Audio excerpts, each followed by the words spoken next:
नमस्कार दोस्तों। चैत्र नवरात्रि के चौथे दिन मां कुष्मांडा की पूजा की जाती है।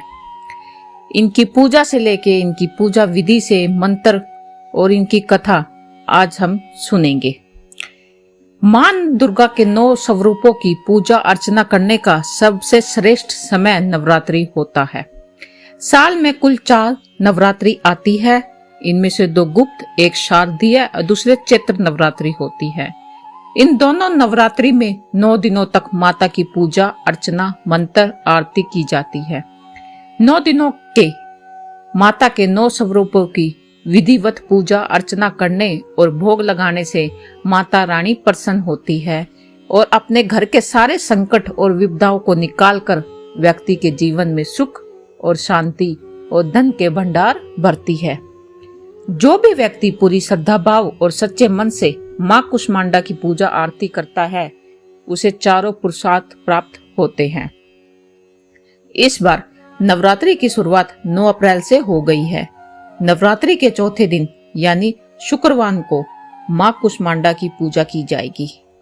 नवरात्रि के चौथे दिन की अधिशास्त्री देवी मां कुष्मांडा की विधिवत पूजा अर्चना करने से व्यक्ति सुख और सौभाग्य की प्राप्ति करता है। माता का जो स्वरूप है वो बड़ा ही अद्भुत और विलक्षण है। जिनकी 8 भुजाएं हैं, इनमें से एक में कमंडल, दूसरे में धनुष बाण, तीसरे में कमल तो चौथे में अमृत कलश है।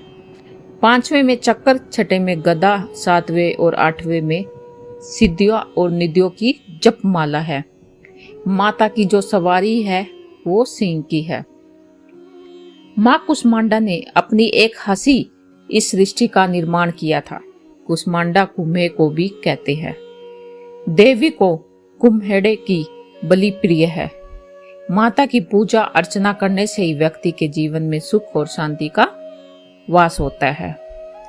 मां कुष्मांडा के व्रत के दिन जो मंत्र का जाप करना होता है, व्यक्ति को पूजा अर्चना करने के दौरान उस मंत्र का जाप करना चाहिए। इससे मां जल्दी ही व्यक्ति की मनोकामना को पूर्ण करती है। देवी कुष्मांडा का जो मंत्र है वो यह है, या देवी सर्वभूतेषु मां कुष्मांडा रूपेण ससिस्था नमस्ते नमस्ते नमस्ते नमो नमः। मां कुष्मांडा को कौन से रंग के कपड़े और भोग लगाया जाता है? नवरात्रि के चौथे दिन मां कुष्मांडा की जो पूजा अर्चना की जाती है, उसके बाद सुबह स्नान के बाद उनको पीले रंग के वस्त्र धारण करनी चाहिए। इसके साथ ही माता के मंत्रों की जाप और आरती के बाद पीले रंग की ही मिठाई का भोग लगाना चाहिए। इससे मां बहुत ही ज्यादा प्रसन्न होगी और उनका आशीर्वाद आपको मिलेगा। तो चलिए अब सुनते हैं मां कुष्मांडा की कथा को। माता कुष्मांडा की पूजा आराधना सुबह से ही की जाती है। मां कुष्मांडा ने अपनी मंद मंद मुस्कान की छटा बिखेर कर सृष्टि की संरचना की थी। इसलिए माता को आदि स्वरूपा और आदि शक्ति भी कहा जाता है। माता की मुस्कान से पूरा ब्रह्मांड ज्योतिमय हो उठा। इसके बाद माता ने सूर्य, तारे, ग्रह और सभी आकाश गंगाओं का निर्माण किया। माता को पृथ्वी की जननी भी कहा जाता है। पौराणिक कथाओं के अनुसार माता ने अपनी मंद मुस्कान से सृष्टि की रचना की थी। इसलिए माता को सृष्टि की आदि शक्ति भी कहा जाता है। क्योंकि माता की 8 भुजाएं हैं। सूर्य मंडल के पास एक लोक में मां कुष्मांडा निवास करती है। माता की 8 भुजाओं में कमंडल, धनुष, बाण, शंख, चक्र, गदा, सिद्धियां और निधियों के युक्त जपमाला और अमृत कलश विराजमान है। मां कुष्मांडा का जन्म दैत्यों का संहार करने के लिए हुआ था। कुष्मांडा का अर्थ कुम्हड़ा होता है। कुम्हड़े को कुष्मांड कहा जाता है। इसलिए मां दुर्गा के चौथे स्वरूप का नाम कुष्मांडा रखा गया था। देवी का वाहन सिंह है। जो भक्त नवरात्रि के चौथे दिन मां कुष्मांडा की विधि विधान से पूजा करता है उसे बल, यश, आयु और स्वास्थ्य की प्राप्ति होती है। मां कुष्मांडा को लगाए गए भोग का प्रसन्नता पूर्वक स्वीकार करती है।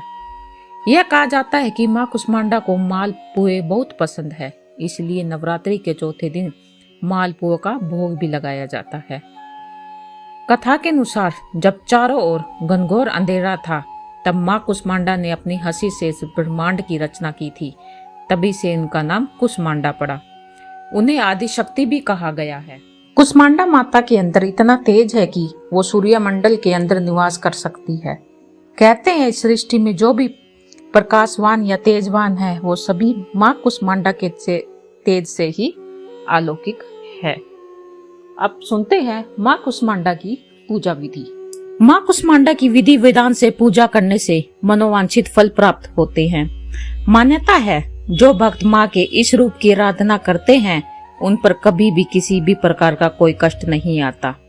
नवरात्रि के चौथे दिन सुबह स्नान आदि से निर्वित हो जाएं। इसके बाद मंदिर को अच्छे से साफ करें। फिर माँ कुष्मांडा का स्मरण करके उनको धूप, गंध, अक्षत, लाल पुष्प, सफेद कुम्हड़ा, फल, सूखे मेवे और सौभाग्य का सामान अर्पित करें।